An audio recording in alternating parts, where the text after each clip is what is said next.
Assalamualaikum warahmatullahi wabarakatuh. Kepada anak-anakku kelas 9 SMP, hari ini Ibu akan melanjutkan materi penerapan Pancasila dari masa ke masa. Kemarin Ibu sudah menjelaskan penerapan Pancasila pada masa awal kemerdekaan, di mana pada masa awal kemerdekaan banyak sekali peristiwa yang ingin merubah ideologi kita, yaitu ideologi Pancasila, ke ideologi-ideologi yang lain seperti ideologi komunis dengan peristiwa PKI, ideologi yang beraliran agama yaitu pemberontakan DI, APRA, dan lain sebagainya. Hari ini Ibu akan melanjutkan materi penerapan Pancasila pada masa Orde Lama, Orde Baru, dan masa Reformasi. Masa Orde Lama. Masa Orde Lama ini mulai tahun 1959 sampai 1966. Bagaimana penerapan Pancasila pada masa ini? Pada masa ini kondisi kita menganut demokrasi liberal. Jadi negara kita menganut demokrasi liberal.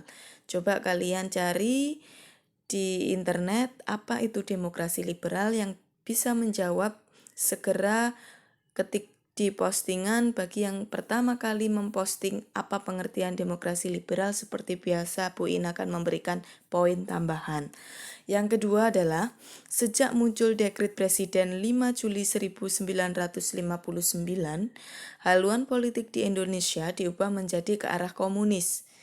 Dengan dibuktikannya pemerintah menjalin hubungan luar negeri dengan negara-negara komunis pada saat itu, yaitu dalam bentuk poros Jakarta, Phnom Penh, Hanoi, Peking, dan Pyongyang. Ketiga, terjadi penyimpangan penafsiran terhadap Pancasila dalam konstitusi, yaitu nilai demokrasi pada Pancasila, khususnya sila keempat, dimaknai bukan berada pada kekuasaan rakyat, melainkan kekuasaan presiden pada masa itu. Jadi, adanya salah penafsiran terhadap Pancasila, khususnya nilai demokrasi, di mana nilai demokrasi itu adalah dari rakyat untuk rakyat dan oleh rakyat, disalahartikan bahwa kekuasaan sepenuhnya adalah di tangan presiden. Sehingga pada masa Orde Lama ini terjadi pengangkatan presiden seumur hidup. Jadi pada masa Orde Lama itu terjadi pengangkatan presiden seumur hidup.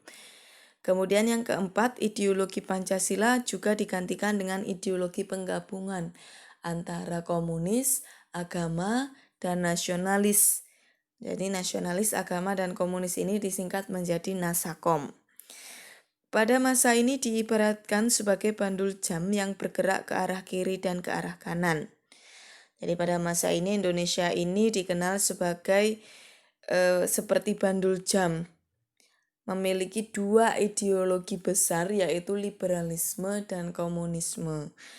Sebelah kiri adalah komunisme, sedangkan sebelah kanan adalah liberalisme. Namun sebenarnya nilai-nilai Pancasila pada masa Orde Lama ini tidak berubah. Yang berubah atau yang menyimpang itu adalah pandangan-pandangan dari para elit. Jadi para elit terhadap nilai-nilai Pancasila. Jadi salah penafsiran pada masa Orde Lama. Selanjutnya adalah pada masa Orde Baru. Jadi pada masa Orde Lama tadi yang memimpin adalah Soekarno, sedangkan pada masa Orde Baru kita sudah mulai dipimpin dengan Presiden Soeharto mulai tahun 1966 sampai tahun 1998. Pada masa ini menunjukkan adanya keniatan untuk mengembalikan nilai-nilai Pancasila pada kemurniannya. Jadi pada masa Orde Baru itu mencoba untuk bagaimana mengembalikan nilai-nilai Pancasila yang murni, yang asli, yang tidak salah tafsir kembali.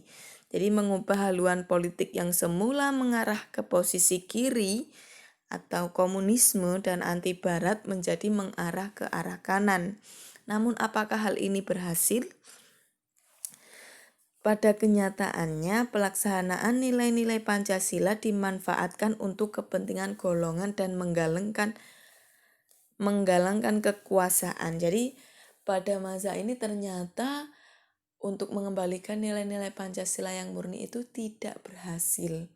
Sempat memang pada masa ini Soeharto berhasil untuk menumpaskan ideologi komunis. Jadi menghentikan ideologi komunis. Namun di sisi lain ternyata di sini kebebasan dari berpolitik, kebebasan dari pers itu dibatasi. Jadi kebebasan pers itu seperti hanya wartawan. Jadi berita pada masa Orde Baru ini dibatasi oleh masa kepemerintahan Soeharto. Contohnya saja untuk kebebasan berpolitik, contohnya pembatasan jumlah partai politik. Pada masa ini jumlah partai politik hanya sedikit, seperti Golkar dan PDI. Kemudian banyaknya kasus pemberedelan beberapa surat kabar. Jadi surat-surat kabar yang memberitakan pemerintah yang tidak sesuai, atau semua surat kabar yang memberitakan pemerintahan itu dipilih oleh pemerintah sendiri, jadi dibredel. Banyaknya kasus pelanggar HAM dan banyaknya kasus korupsi. Jadi di sini bahwa pada masa Orde Baru ini kebebasan kita dibatasi, khususnya kebebasan berpolitik dan kebebasan pers, sehingga munculnya kasus-kasus pelanggaran HAM, krisis ekonomi, sehingga muncul penyakit-penyakit korupsi mulai muncul pada masa Orde Baru. Dari sini pun pemerintahan Orde Baru dianggap gagal, sehingga muncul gerakan reformasi pada tahun 1998. Gerakan reformasi ini mulai tahun 1998 sampai saat ini, sampai sekarang. Jadi coba kalian cari di internet, reformasi ini dipimpin oleh presiden siapa saja. Mulai dari presiden siapa, tahun berapa, kalian cari. Yang bisa menjawab pertama kali kalian ketik di postingan, nanti Bu In akan beri nilai tambahan. Pada masa reformasi, pada masa ini Pancasila tidak lagi dihadapkan pada ancaman pemberontakan yang ingin mengganti Pancasila dengan ideologi lain. Seperti masa awal kemerdekaan itu sudah tidak ada lagi, tetapi dihadapkan pada kondisi kehidupan masyarakat yang diwarnai oleh kehidupan yang serba bebas. Kedua, banyak hal negatif yang timbul sebagai akibat penerapan konsep kebebasan yang tanpa batas, seperti munculnya pergaulan bebas, pola komunikasi yang tidak beretika dapat memicu terjadinya perpecahan dan sebagainya. Jadi kebebasan yang tanpa batas ini disalahgunakan oleh masyarakat Indonesia sehingga muncul dampak-dampak negatif. Tantangan lain dalam penerapan Pancasila di era reformasi adalah menurunnya rasa persatuan dan kesatuan di antara sesama warga, yaitu ditandai dengan adanya konflik di beberapa daerah, banyak konflik antar suku, kemudian konflik dengan saudaranya sendiri dan lain sebagainya, tawuran antar pelajar, tindakan kekerasan yang dijadikan sebagai alat untuk menyelesaikan permasalahan, seperti KDRT, dan lain sebagainya. Nah, namun ternyata pada masa reformasi ini banyak gerakan-gerakan, yaitu gerakan separatisme, radikalisme, dan terorisme, di mana gerakan-gerakan ini ingin merubah atau mengganti dari ideologi Pancasila. Ya, coba kalian cari apa itu separatisme, apa itu radikalisme dan terorisme, contohnya seperti apa. Kalian cari di internet, kalian ketik di postingan, siapa yang paling cepat menjawab dia yang mendapatkan poin tambahan. Jadi selain masa reformasi, selain penyimpangan-penyimpangan tadi yang Bun jelaskan, ada juga penyimpangan yang muncul seperti munculnya gerakan separatisme, radikalisme, dan terorisme, Selain itu adalah munculnya praktik KKN. KKN itu korupsi, kolusi, dan nepotisme. Bu In pernah menjelaskan korupsi itu jika mengambil uang milik negara, hak milik negara.